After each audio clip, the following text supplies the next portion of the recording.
Hey, what is going on, everybody? Boilon here, back for another video on Raid Shadow Legends, and boy, have we had a ton of news that I seem to have missed out on over the last few days that we need to cover here on the Boilon channel. I mean, it might not be news for some people, but I want to give my reaction to some of this as well. Also, I want to say that it seems that the fusion is confirmed that basically is going to be starting in 3 days. If I'm not mistaken, that I think that the fusion does start one day or half a day before the end of the warm-up event, I think. And so 4 days from now would take us to the 10th, which would be on Saturday. But normally there is a summoning event at the very start of a fusion event, which would be on the Friday, which probably will be a champion chase because we just had a summon rush. So the fusion warm-up event is here for you to get started to get some additional rewards. And I believe, what do you have to do for this one? It's oh, okay, so I don't like this one too because you either have to summon 20 mystery shards or one ancient shard just to get one ancient shard back in 4 days time.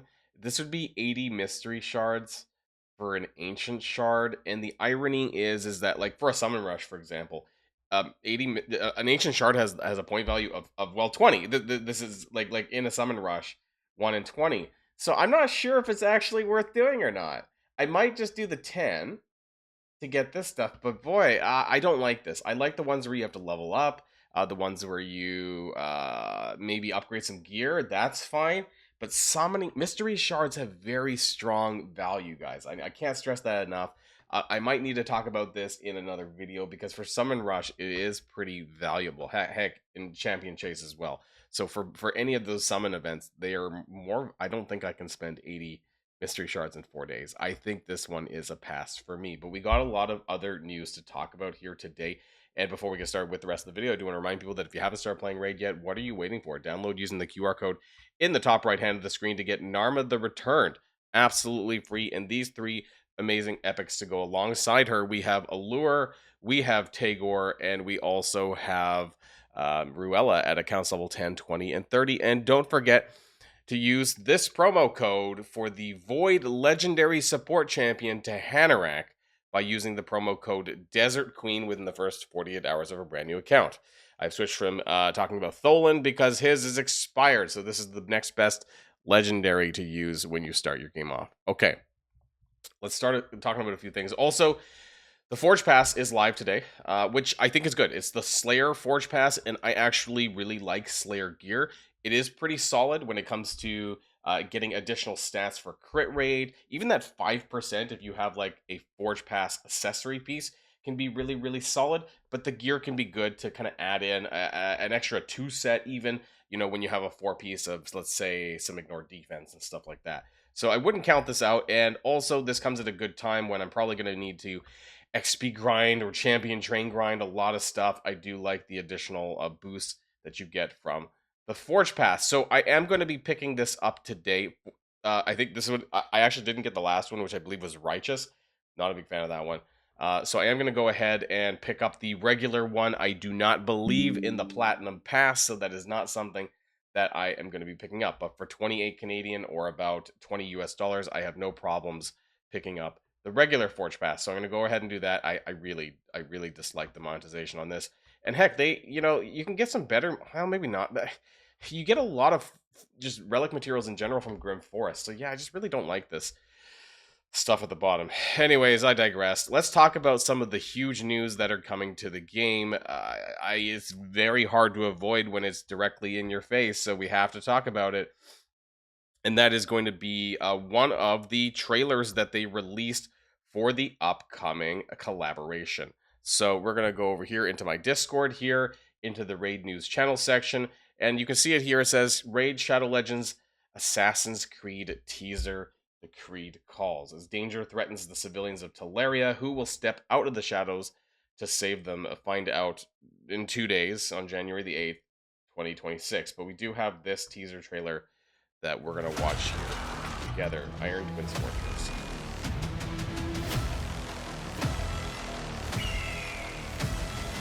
One creed, every universe. Okay, so I will, oh, sorry. We're done? Okay. So I want to kind of go back through this a little bit. Iron Twins. Now, I have not played Assassin's Creed. I'll be the first one to admit that I never played this franchise, but I hear that it's quite popular, and this character here, from what everyone's been saying in the Discord, that this is Ezio something something from Assassin's Creed. I don't know, 2 or Unity or something. I don't remember what games they're all from. But okay, so that's going to be what's going to be upcoming, presumably in a couple of days, and that is interesting. So there should be more characters as well. Special thanks to Ubisoft for allowing this. Yeah, what else is there? There's not a whole lot else to mention there in this little teaser, but Ezio maybe is the free champion that's given away in the chase, because they're the first characters, I believe, for Turtles. They had a Mikey trailer, and that was quite common. So maybe that's what's going to be happening here as well. So yeah, what do you guys think about the Assassin's Creed collaboration? To be honest, I was kind of expecting, like, I did a video like a couple of weeks ago.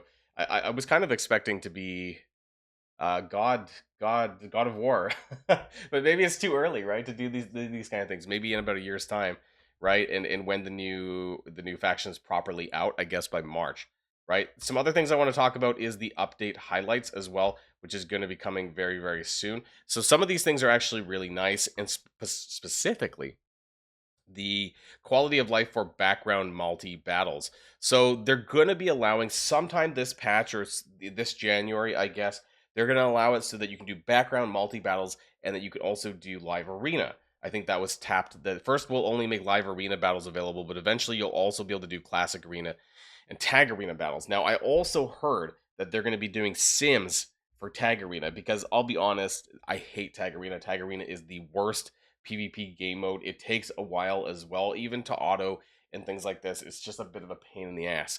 So I will take any additional benefits to shave off screen time for that, and to be able to kind of just run some background farming, whatever it is I'm doing, right? Iron Twins Fortress, even for me, takes 10 minutes or so to do all 6 matches. And so I can at least do some of my other arena while I'm doing that, whether that's classic or live or whatever. That will kind of allow me to double dip my time a little bit better. So that should be pretty helpful as well. And I'm looking forward to the changes to adding it to all the arena battles. Hopefully we get that sooner rather than later. Event dungeon challenge steps. So we can assume with this collaboration event that there is going to be another event dungeon. I think there was some information out by the other content creators that are officially with Plarium about this as well, that there is going to be an event dungeon and an event dungeon boss. Now, this is kind of interesting. Now, I never really got to the end of event dungeons. When it came to Shredder, I believe I got to stage 25. There's 30, right, if I'm not mistaken. So I didn't get all the way to the end. But it says that if you do get all the way to the end, that it's going to unlock 5 additional challenge stages, and they're going to give you like one-time rewards. It's not going to be something that you farm.